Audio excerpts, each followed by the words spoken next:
Assalamu alaikum wa rahmatullahi wa barakatuh, dear brothers and sisters, and welcome back to the Islamic Shahada channel. When you think of Virginia, you think of history. This isn't just a location. It is, quite literally, where the American experiment began. We're talking about Jamestown, 1607, the first permanent, grueling, foundational English colony in the New World. For the next 3 centuries, Virginia's identity felt monolithic, carved from plantation stone and political theory. This was the Old Dominion. It was the intellectual and agricultural engine of a new nation, but one built on profound, intractable contradictions. This is the mother of presidents: Washington, Jefferson, Madison, Monroe. The land that didn't just participate in American history, but arguably wrote its early chapters, defining its concepts of liberty. But that identity is also defined by a darker, complex legacy. This was the Old South, with Richmond serving as the capital of the Confederacy. For centuries, Virginia was the undisputed center of a traditional, rural, and deeply Protestant Anglo-American world. But visit Virginia in 2025, and that Old Dominion narrative begins to fracture, especially here in Northern Virginia. This is the new Dominion. Forget the tobacco fields of the past. Think of the Dulles Tech Corridor, home to so many data centers that a majority of the world's internet traffic flows through its servers.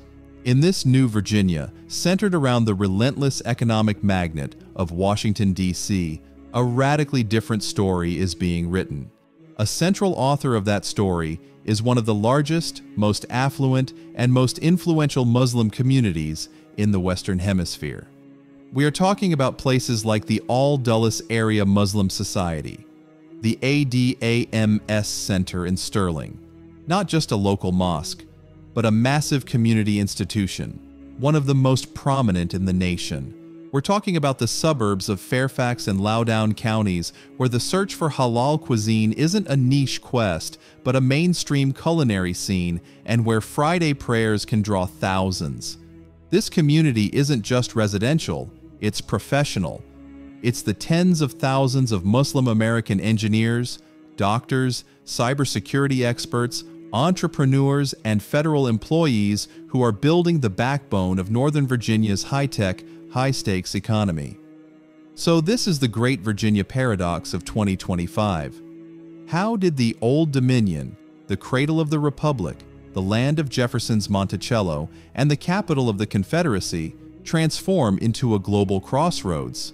How did the state that once defined traditional America become a primary destination for immigrants from Pakistan, Bangladesh, Egypt, Somalia, and dozens of other nations? And most pointedly, how did the heart of the historic American South become one of the most vital centers for Muslim life, culture, and influence in the United States? To understand the Virginia of 2025, you must first understand the 2 great waves of its Muslim history. And the first was not a story of choice, but of coercion. The very first Muslim footsteps in the mother of presidents were not those of engineers or diplomats. They were the footsteps of the enslaved. Historians now estimate that as many as 15 to 20% of the enslaved West Africans brought in chains to American shores, including Virginia's busy ports, came from heavily Islamized regions like Senegambia and the Fouta Djallon. They were men and women who knew the Quran, who had names like Omar and Fatima, and who carried a deeply rooted faith with them into bondage. But on the plantations of the Old Dominion, including those owned by the very presidents Virginia is famous for, this faith was a liability. It was systematically and brutally suppressed. In this new, harsh reality, practicing Islam was forbidden. Their languages were forbidden. Their Muslim names were changed to Anglican ones, and their practices were banned. This first legacy of Islam in Virginia was deliberately severed, forcibly erased, and buried under generations of systemic oppression. It was a history, but it was not a community. It had no line of succession. For nearly 200 years, that story went silent. An organized public Muslim community in Virginia was virtually non-existent. Then, in 1965, everything changed. A single piece of legislation, signed under the backdrop of the Civil Rights Movement, became the Big Bang for the community we see today. It was the Immigration and Nationality Act. This act didn't just open a door, it demolished a wall. It abolished the old racist national origin quotas that had explicitly favored Western Europeans for decades. In their place, it created a new system, one that prioritized two things: family reunification and professional skills. America, and by extension Virginia, suddenly sent out a global call for the best and the brightest, for doctors, engineers, and scientists. The law opened the door, but why did they all flock to Virginia? The answer lies in the dual magnets of Northern Virginia. The first was political. Proximity to Washington, D.C. attracted an initial wave of diplomats, embassy staff, World Bank and IMF professionals, and public policy experts from across the Muslim world. But the real accelerant, the true engine of this migration, was the second magnet: technology. In the 1980s and 90s, the farmland around Dulles Airport exploded. This was the birth of the Dulles Tech Corridor, the Silicon Valley of the East. Government contractors, telecommunications giants like MCI, and the dawn of the public internet created an insatiable, high-paying demand for STEM professionals. And that demand was met by a massive wave of highly educated immigrants from Pakistan, India, Bangladesh, Egypt, Syria, and Lebanon. They came not as refugees, but as a skilled, ambitious, middle and upper middle class, ready to build a new life in the Virginia suburbs. But they arrived in a state with no infrastructure for them. There were no grand mosques, no halal butchers, no full-time Islamic schools. So they built it from scratch. The first Friday prayers weren't in gilded halls. They were in rented apartment basements, in university multi-faith chapels, in small, unmarked storefronts tucked away in suburban strip malls. They pooled their new engineering salaries to buy land brick by brick, holding bake sales and fundraising dinners. From those humble, makeshift beginnings, the institutions that now define Muslim life in Virginia began to rise. Places like the All Dulles Area Muslim Society, the ADAMS Center, didn't just appear. They were built by the collective will of these new Virginians. From a history that was erased by force to a new chapter built entirely by choice, this community had finally and permanently planted its roots deep in the soil of the Old Dominion. And that community they built from scratch is now at the absolute center of American power. Virginia is no longer a reliably red or blue state. It is one of the most volatile and decisive purple battlegrounds in the nation. The math is simple. Any statewide election for governor, for senator, for president is won or lost right here in the dense, wealthy, and diverse suburbs of Northern Virginia. For decades, this community of over 250,000 was considered a reliable, predictable voting bloc, largely aligning with the Democratic Party. Not anymore. In the political landscape of 2025, in the wake of the domestic and foreign policy earthquakes of the last few years, the Virginia Muslim community is now politically homeless. Alienated by what they see as indifference or hostility from both the right and the left, particularly regarding global conflicts and domestic civil liberties, they are no longer loyal to any party. They have become a powerful, highly organized, and transactional bloc. They are registered, they are funded, and they are demanding specific, tangible returns for their votes. Zoning permits for new mosques, appointments to state-level diversity councils, civil rights protections, and even influence on state-level anti-terrorism funding. In a state routinely decided by less than 50,000 ballots, this bloc doesn't just have a voice, it has a veto. But their influence is no longer just external. The 2025 story is a profound shift from just voting to governing. This community is no longer content to just knock on the door. They are taking a seat at the table. We see it at the local level, in the contentious, nationally watched school board meetings in Loudoun and Fairfax counties. Here, Muslim parents are a central, organized voice, fighting not just for their children to be seen, but for the very structure of the system to change. From the battle for the calendar to get Eid al-Fitr recognized as an official state and school holiday, to the curriculum wars to ensure world history and their own heritage are taught accurately. And we see it in the halls of power in Richmond, where a growing number of Muslim Virginian delegates and senators are winning elections, writing legislation, and bringing their community's priorities directly into the state's government. And then, in the 2025 election, this tectonic shift reached its absolute peak. This is Ghazala Hashmi.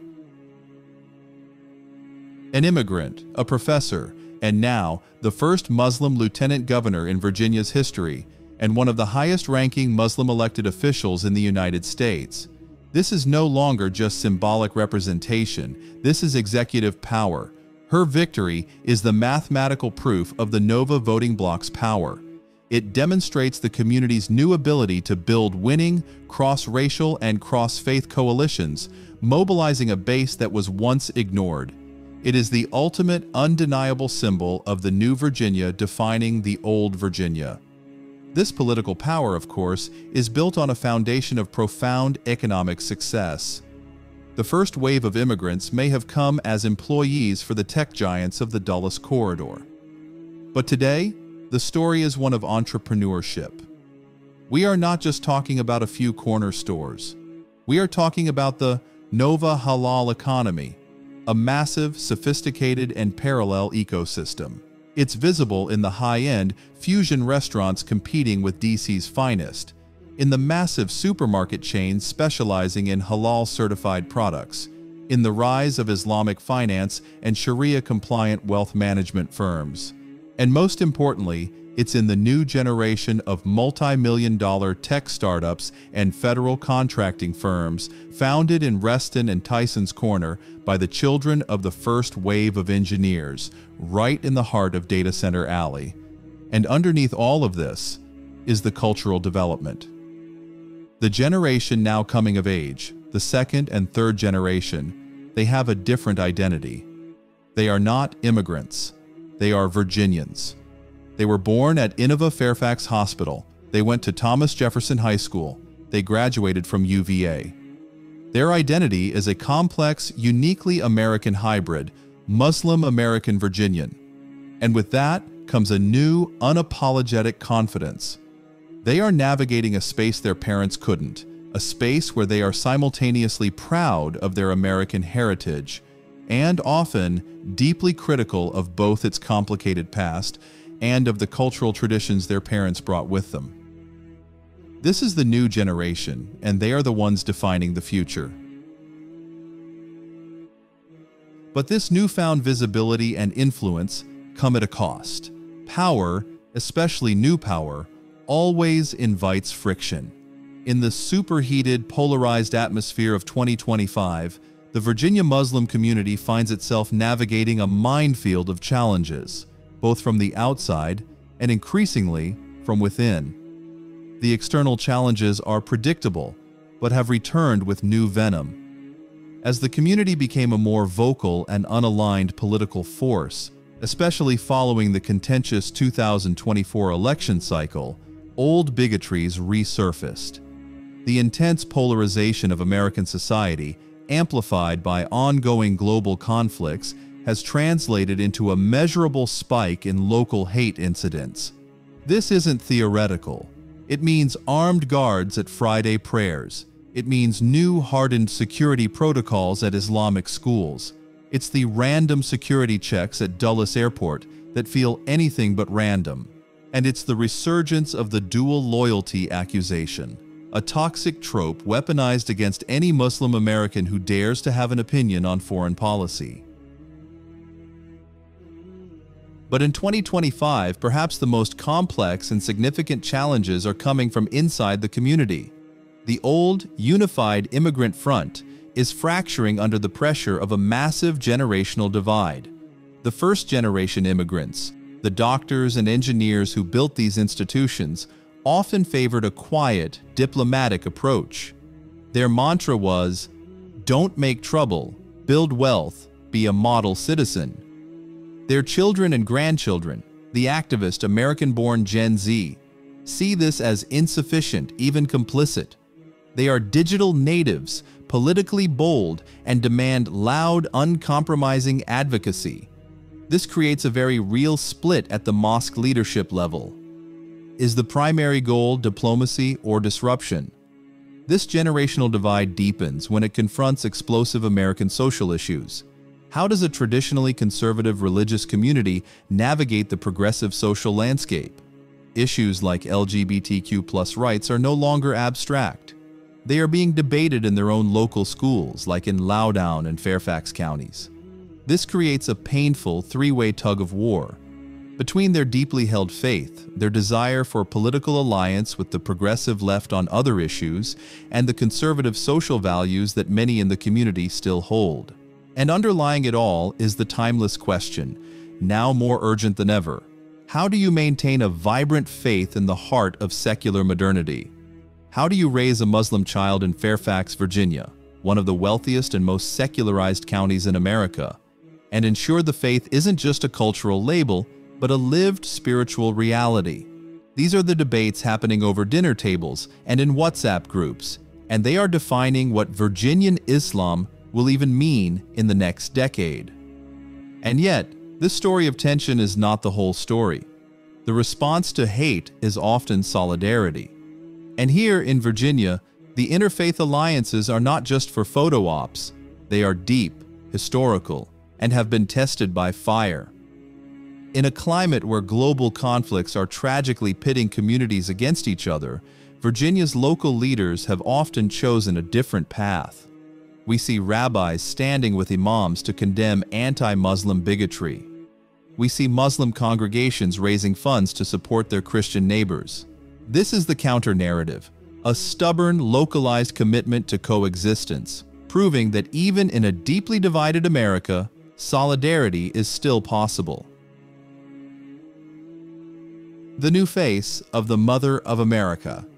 So we return to the paradox we started with. Virginia, the Mother of Presidents. That title is etched in stone, a permanent, immovable fact of American history. The Virginia of Washington and Jefferson, the cradle of the Republic, the intellectual battleground where the ideals of the nation were first forged. That legacy is not going anywhere. It founded the America we know. But as we've seen, that is no longer the only story. It is no longer even the whole story. The new Virginia of 2025, the one we've explored, is just as real and far more dynamic. It's a Virginia being defined not by 18th century agrarian ideals alone, but by 21st century high-tech global realities. The Mother of Presidents moniker, rooted in the 1700s, was about founding America. But the new Virginia, with its complex, confident, and influential Muslim community, is showing us in real time how America is being redefined. And this redefinition is the story of its modern development and challenges. The development is not just in the numbers, but in the profound, tangible shift from a quiet immigrant workforce to a visible economic and political power. It's the development from storefront musallas to multi-million-dollar mega centers. It's the development from being employees in the tech corridor to being the entrepreneurs and venture capitalists funding the next corridor. It is the political development from being a predictable voting bloc to being a governing force that fields its own candidates and demands a non-negotiable seat at the table. And just as profoundly, this new identity is forged by its challenges. It is defined by the necessary friction that comes with that power. It's the external challenge of navigating a post-2024 America, facing a resurgent targeted Islamophobia with new security protocols and a weary resilience. But even more, it's the internal challenge, the complex, painful, and necessary debates within the community. The generational wars over politics and activism, the tug-of-war between timeless faith and secular modernity, and the struggle to define what Muslim Virginian even means. This entire messy, dynamic process, the growth and the growing pains, is the new Virginia. This leads us to the final, unavoidable thesis for 2025. Virginia has not stopped being the mother of presidents, but it has become the mother to America's messy, vibrant, and multicultural future.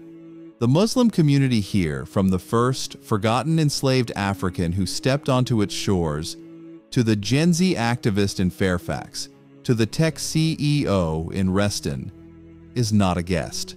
They are not a temporary addition or a parallel culture or a footnote to the real Virginia story. They are an integral, inseparable, and fundamental part of Virginia's modern identity. They are Virginia. And so, the story of this state is, as it has always been, the story of America itself. It's not a story of a static, perfected past. It's a story of constant, difficult, often painful, but ultimately powerful reinvention. The Old Dominion and the New Dominion are no longer two separate places. They are one. And in their complex, unfolding, and shared future, we see the future of all of America. Thanks for watching until the end. I hope it was useful. Wassalamu alaikum wa rahmatullahi wa barakatuh.